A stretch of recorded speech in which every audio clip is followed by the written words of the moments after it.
देखो, दिल्ली और मुंबई के सर्वे के अनुसार रेड लाइट एरिया और दिल्ली का जीबी रोड एरिया, मतलब वहां के हर साल जो पब्लिक है जाती हुई जो दिख रही है वो हर साल कम हो रही है कुछ परसेंट। यानी कि बात करें 2024 की तो लगभग ये 12 से 13% जो पब्लिक थी वहां की कम हुई है। और सेम टू सेम अगर हम रेड लाइट एरिया मुंबई की बात करें तो सेम यही चीज़ हो रही है। इसकी वजह क्या है?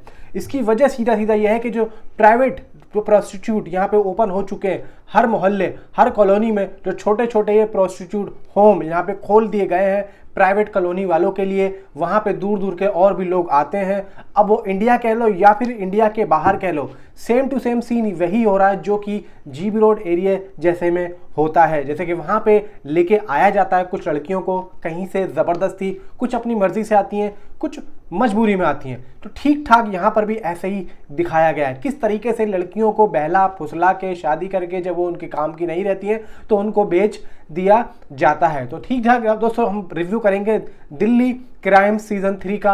हुमा कुरैशी, शेफाली शाह, रसिका दुग्गल, भाई साहब कमाल का यहाँ पे इनका वर्क है। इवन यहाँ पे जो शेफाली शाह हैं उनका जो तबादला है वो असम में हो चुका है। अब वो दिल्ली में दोबारा कैसे आएंगी, क्योंकि दिल्ली के अंदर जो अब हैं ऑफिसर वो है रसिका दुग्गल।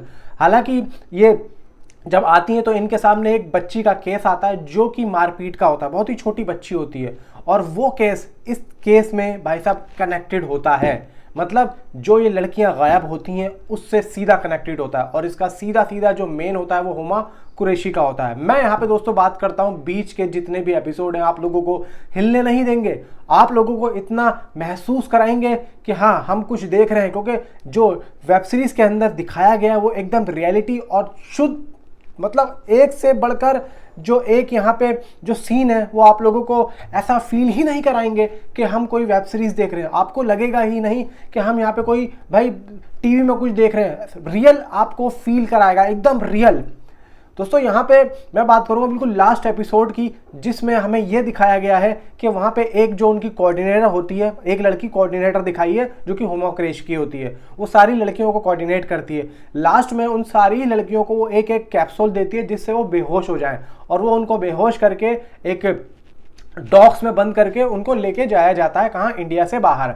अब उन सभी लड़कियों में से एक जो लड़की होती है वो कैप्सूल खाती नहीं है, वो साइड में रख लेती है और पानी पी लेती है, तो वो बेहोश नहीं होती है। वो तो वहाँ से भागने में कामयाब हो जाती है।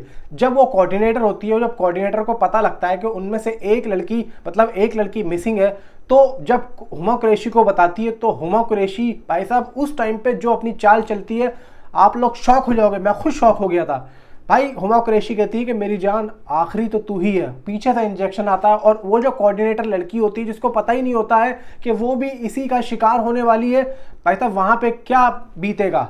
और फिर लास्ट में दोस्तों एक ऐसा अभी सीन आता है जब भाई वेब सीरीज खत्म हो रही है तो वहाँ पे भाई किसी की यहाँ पे डेथ भी हो जाती है जो कि बचाने की पूरी पूरी कोशिश करती है, जिसमें शेफाली शाह बोलती है कि तुमने उसे बचाने की कोशिश की, तुम्हारी यहीं पे जीत है। अब ये ऊपर वाली की मर्जी कि वो नहीं बच पाई या बच पाई। अब किस तरीके से देखो शेफाली शाह इस केस को सॉल्व करेंगी, छोटी छोटी मुश्किलें जो आ रही हैं उनको कैसे वो सॉल्व कर रही हैं। और मैं एक चीज़ भाई यही कहना चाहता हूँ, चाहे वो प्राइवेट हो चाहे वो जो भी हो, स्टॉप, मतलब भाई जाना बंद करो भाई इन जगहों पे। और मैं कहता हूँ कि स्टॉप द प्रोस्टिट्यूट प्लेसेस, तो यहाँ पे बंद करो भाई, ये सब गलत है। और आज के टाइम पे अगर हम देख रहे हैं कि भाई दूसरों के साथ में हो रहा है तो कहीं ना कहीं आगे जाके आपकी बहन बेटी या बीवी के साथ में भी कभी ना कभी ऐसा हो सकता है। अगर आप वहाँ पे जा रहे हो दूसरों के साथ कर रहे हो तो आप लोग अपने दिमाग में ये बात भी रखो कि कभी ना कभी आपके साथ भी ऐसा दिन आ सकता है। इसीलिए सतर्क रहें, सावधान रहें। नीचे कॉमेंट में आप अपनी राय मुझे जरूर बताएं। इस वेब सीरीज को मैं 5 में से 4 स्टार देना चाहूँगा। Thanks for watching.